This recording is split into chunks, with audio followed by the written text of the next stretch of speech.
My name is Tim Lilburn, and I'm going to read some poems from a new collection called Harmonia Mundi, and it will be appearing in the fall. Look, there. And the daemon, hair tied to one side, black hair, his sentness a creek dropping 6,000 feet on stone, the cot in the throat, the angel's cold mind. Now a dragonfly's livery and light armor, now a human smell, appears standing in ferns, watching. Northeast of Creelman, Saskatchewan. Mother. My brother and I end up here, the stone house. Not ours, really, belonging to the English family, generations gone.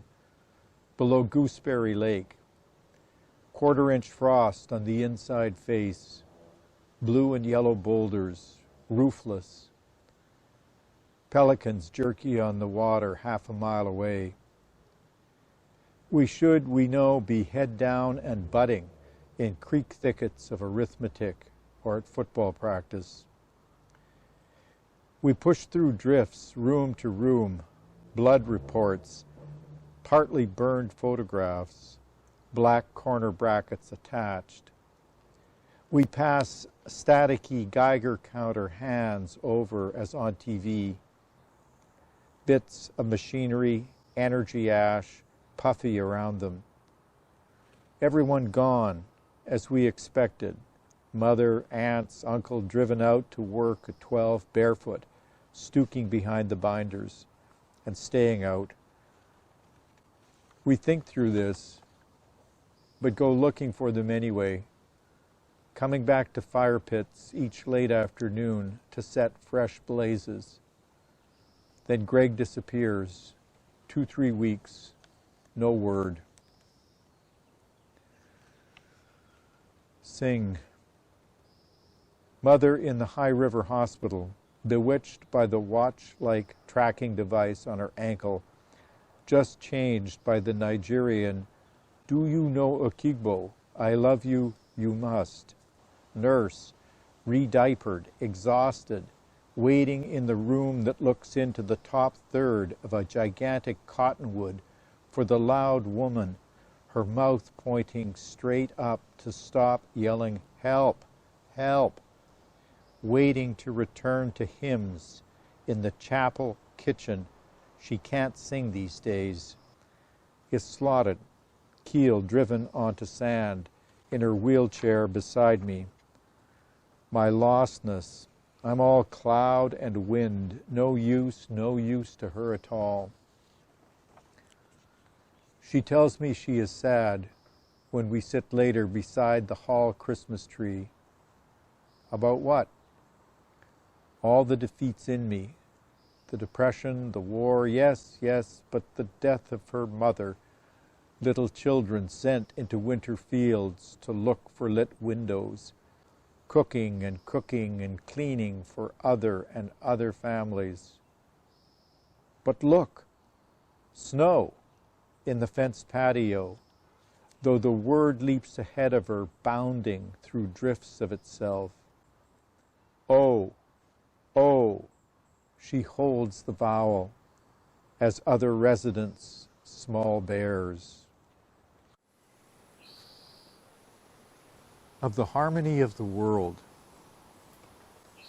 May sunlight in the back, morning just clearing the high cliff, camas stems yellowing, grass on the west slope dead, summer drought already on. In the gulch on the top terrace, nothing much, used up, rocks so sere. I sit in full glow on the lichen-crusted green armchair left us by the previous owners. Leaves of a melanoma diagnosis open on my lap, Lectio. Rocks in the terrace quiet, sinking into knotted grass and dirt. ocean spray, a step from bloom. Major trends in Jewish mysticism or Fusa's al-Hikam on the low rusted table, tusked, beside a pillow clouded by worm droppings raining from maples. How did I end up like this?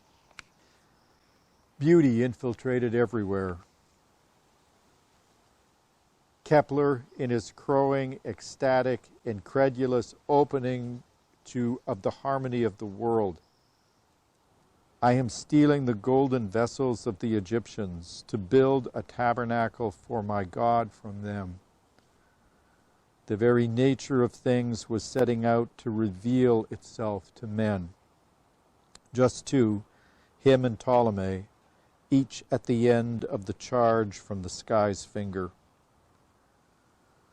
I curve below rock and break stalks of dead grass. Hummingbirds swim overhead.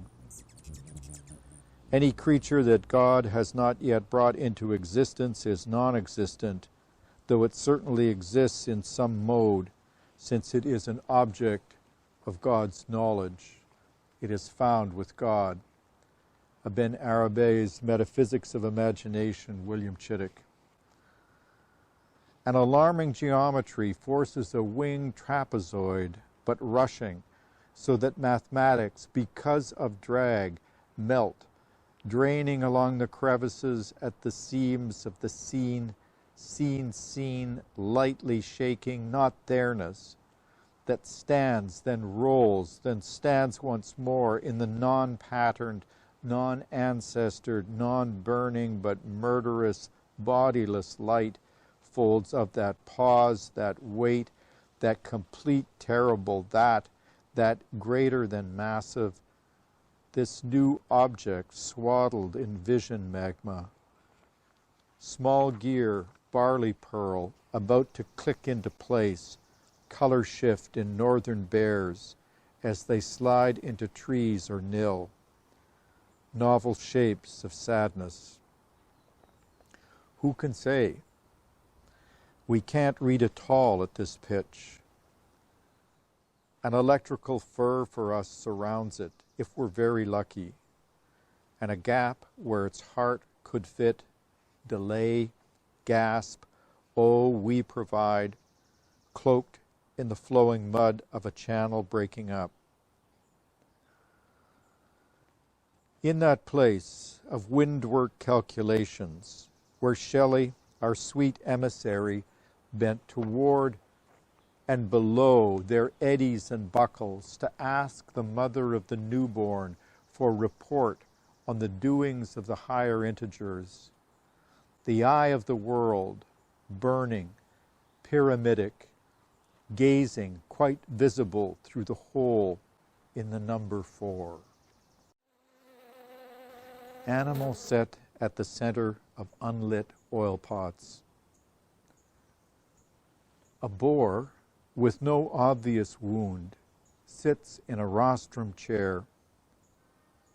The theater before him is dark, aside from his drained light, directly above the alert, if awkwardly seated body. Emptily dark, the theater, yet suffused with quivery outlines of ears. That dark, yet stacked with moist breathing. The boar wishes nothing will be said about what he reports. Nothing must be repeated outside this room. He's been to the Persian throne and had explained to him what will certainly come. He's been to the northwest frontier. He urges us to scratch out shallow pits in the ground.